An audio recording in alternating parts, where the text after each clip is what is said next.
Hey y'all, Biohack here. Today's going to be a bit of a different video, the primary purpose of which is to let you know that I'm starting a new channel to put my Raid Shadow Legends videos on, for those of you who might be interested, and I also wanted to use this to serve as a discussion for my thoughts about the game, what I think its strengths and its weaknesses are, and to tell future viewers of that channel a little bit about how I approach the game and what sort of content I'm interested in. So I realize this is a little different than the normal Black Desert enhancing content I do, but I just wanted to make an announcement because I know there are some of you in the community who are interested in Raid, and for those of you who are not, maybe you'll find something interesting here, or maybe not, and you'll leave. Whatever suits your interest. But first, let's go ahead and jump into it. So one of the first things I wanted to point out and disclose is that while this particular video is not sponsored in any way, and I'm totally able to speak freely about the game, I have been sponsored by the developers, Plarium, many times in the past, and I may do sponsorships with them in the future. So just keep that in mind. Like I said, I can talk freely about the game, and I'm going to give you my honest feedback on how I feel about it, but just know that there may be some potential bias there. And then also, if you want to check out the game, I will keep an active link to any potentially sponsored links I have down in the description. Like I said, not currently being sponsored by them, but if I am in the future, I'll put that in there. And then if you want to check out the game and you'd use that link, I would really appreciate it because it helped me out a bunch. With that aside, let's talk about the game. What it is, what it isn't, and, kind of what it gets right and what it gets wrong. The first thing I think we should talk about is kind of the elephant in the room, and that is the game's very heavy marketing. If you've been anywhere on the internet, you've probably seen ads for Raid. They're everywhere, and they sponsor a ton of different content creators. And I have mixed feelings about these ads. Some of them are fine and just sort of comedy skits. Sometimes they advertise the game in a way which I don't feel really captures what the game is really about. For example, they'll say things like, it's a story-based RPG.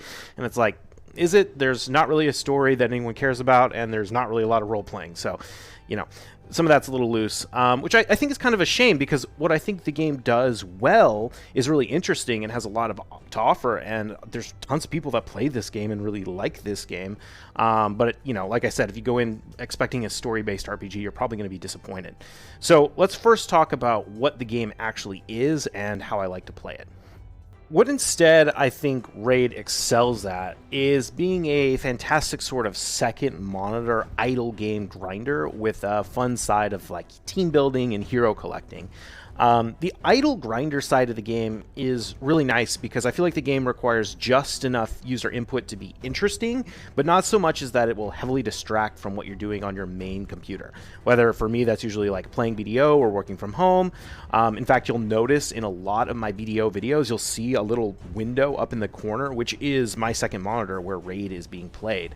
And it's really nice. It just kind of, you give it enough input to keep it chugging along while not slowing down my enhancing or any of the other stuff I'm doing.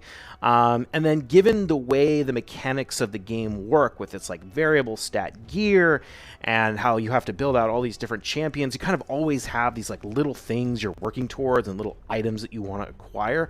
And so as you're kind of treating it as an idle game grinding on the side, you're constantly getting these like little dopamine hits of all the like cool stuff you could get. And because there's a lot of RNG involved in getting the gear on multiple layers, you'll get like a thing, you'll be like, oh, this could potentially be really good. And you'll get excited about that.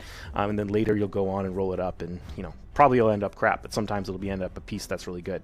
And so you get that kind of like constant engagement, little exciting moments that kind of just keep it interesting. But at the same time, like I said, it doesn't take away from the main thing that you're working on.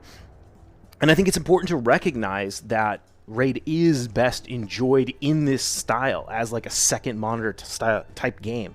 I see a lot of people, especially people who are looking to make kind of like angry videos about the game, that just like download it and play it and quickly become really bored as they just like sit there and watch the gameplay itself, especially in the like really early easy starter areas.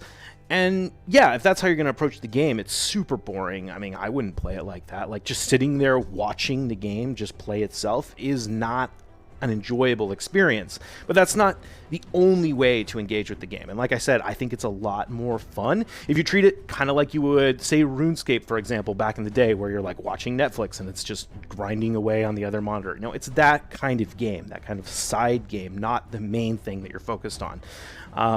And so from that aspect, it's like I said, because of the variable stat gear, because you kind of need all this different stuff and you're constantly like working on all these different things, it fits in really well as that kind of like side, low effort but highly enjoyable side content. So that's how I think you should approach the game if you want to have the best experience with it.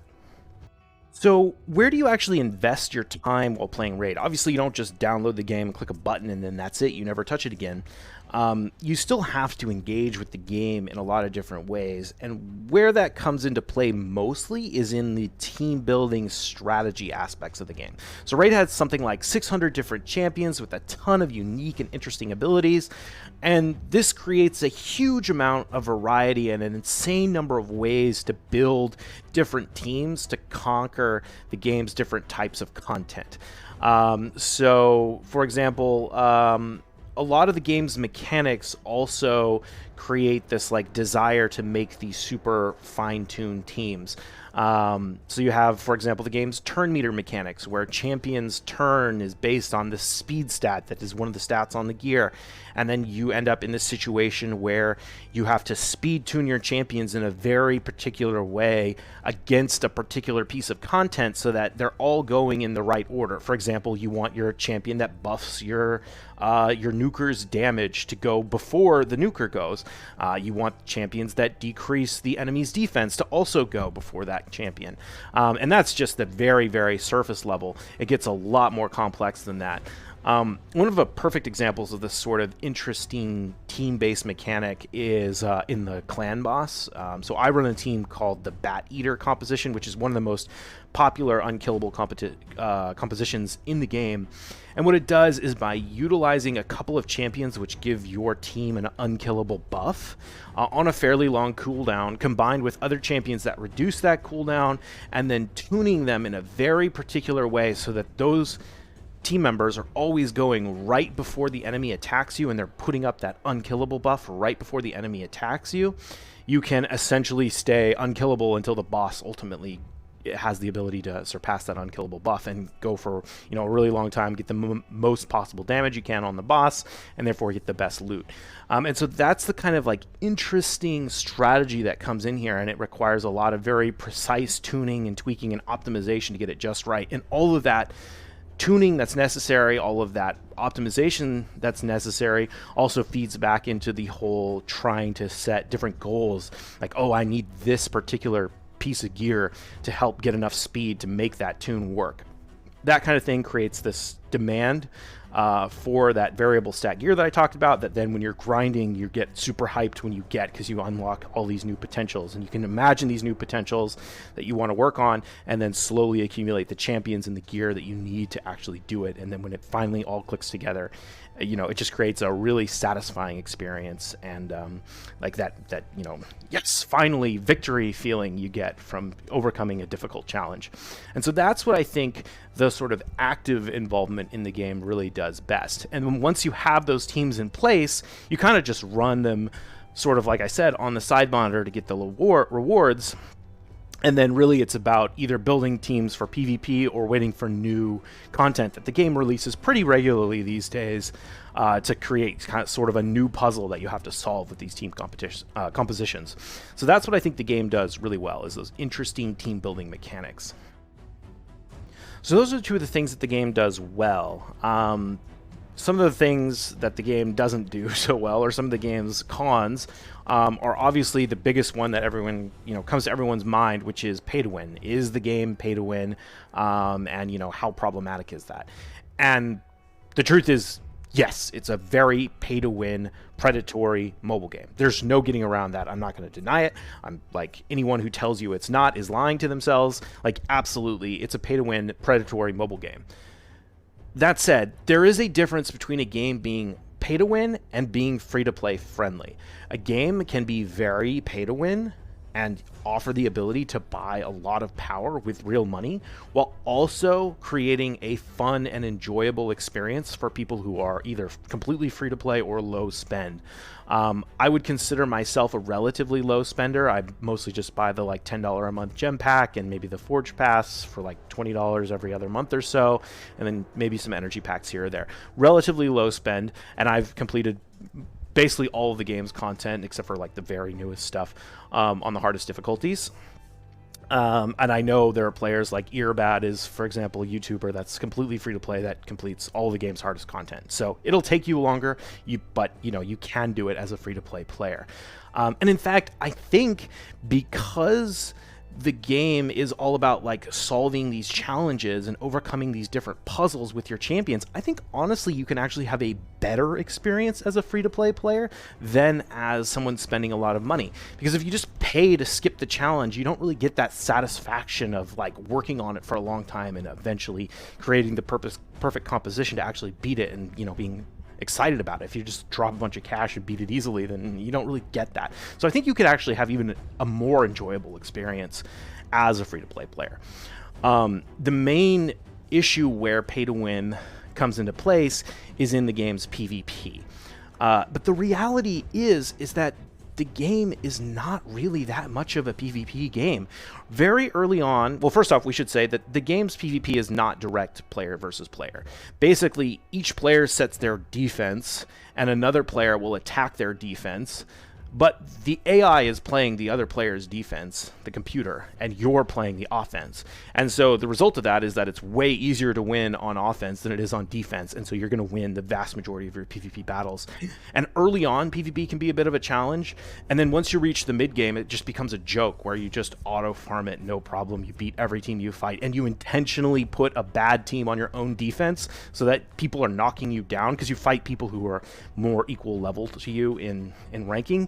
And once you're at, a certain bracket, you get the best rewards you can, and there's really not much reason to push higher than that. So you end up just in a situation where the PvP is just a joke. And it's fine. It's easy. It doesn't really matter. And so therefore the pay to win doesn't really matter. Like if I'm fighting easy teams, I'm like, what other people spend in the game has no bearing on me whatsoever. That doesn't really come back into play unless you're trying to push for Platinum Arena, which is like the top of the top arena, which, happens a couple times a week. And like not that many people actually engage with that content. I don't. It's not important. You don't really get very good rewards for it. It's not a big deal. It's mostly bragging rights, and it's mostly a whale off. Just skip it. Who cares? It doesn't matter. And if that's the attitude you take towards the game, then sure, it's a predatory mobile pay-to-win game, but who cares? Like, it doesn't affect me in any way. I'll spend, whatever I feel like spending on it, whether that's a little bit or nothing at all, and I'll just do the content as it comes out, and, that's great. There's no real reason to play it any other way. So, yes, it's pay-to-win, but that pay-to-win only really matters if you want to be, like, the top PvPer in the world. And if you don't care about that, then it doesn't matter. All right, the last thing I want to talk about is the community. While playing the game itself largely feels like a solo experience, even when you're doing PvP, like I said, you're fighting against an AI, essentially. So it's not exactly like a social experience while you're playing the game. That being said, the game does have a really strong community with a lot of active content creators on YouTube and a lot of active clans to become involved with. And because the game really comes down to a puzzle strategy game, there's a strong incentive for people to kind of openly discuss and theory craft different compositions, different ways to beat the content, whether that's making YouTube videos or Reddit posts or discussing it in Discord channels with your guild. There's always this kind of like back and forth and discussion about like which champions should I rank up, which compositions should I try and run. And so there is really a lot of engagement in the community and a lot of discussion and people talking with each other, which is really good. Like I said, there are a ton of active YouTubers, especially for Raid, although streamers as well. And actually, because the BDO booth was right next to the Raid booth at TwitchCon 2022, I actually had the opportunity to meet a number of these people IRL, including, I think I met Chosen, Layla Fox, Darth Microtransaction, and Deadwood Jedi, and I found them to be all really nice, genuine people. So yeah, there's a ton of people out there. There's a thriving community, ton of YouTube content. Like I said, I probably watch more Raid Shadow Legends YouTube content than anything else. So, if you want to get engaged in that, I think it's really strong. There's a lot of large active player base. the game is one of the most popular mobile games in the world, and I know it's a lot of advertising, but it's not just advertising. There actually is a community there and is a good game behind it that a lot of people enjoy. Okay, to summarize everything up, I believe Raid can be an enjoyable game, especially when it's played as a second side monitor game. It has a lot of champions with unique mechanics which create a huge amount of creative ways to build teams and tackle the different content. The game is pay to win, but it's still enjoyable as a free-to-play and a low-spend player. And the game has a very active community that are helpful and friendly, and a lot of interaction to figure out all the different puzzles in the game. I would say if you struggle with spending in freemium games, Raid may definitely be one to avoid. But otherwise, if you're looking for something to play on your phone or your other monitor while you're working or playing another game, Raid can be a great option to fill that niche. Like I said, I'm not currently being sponsored, so this is just my honest thoughts on the game. But I do sponsorships with them periodically, so I'll be sure to include a link in the description if you want to check out the game. Help me out and use that. But otherwise, I wish you the best. Happy gaming. Cheers.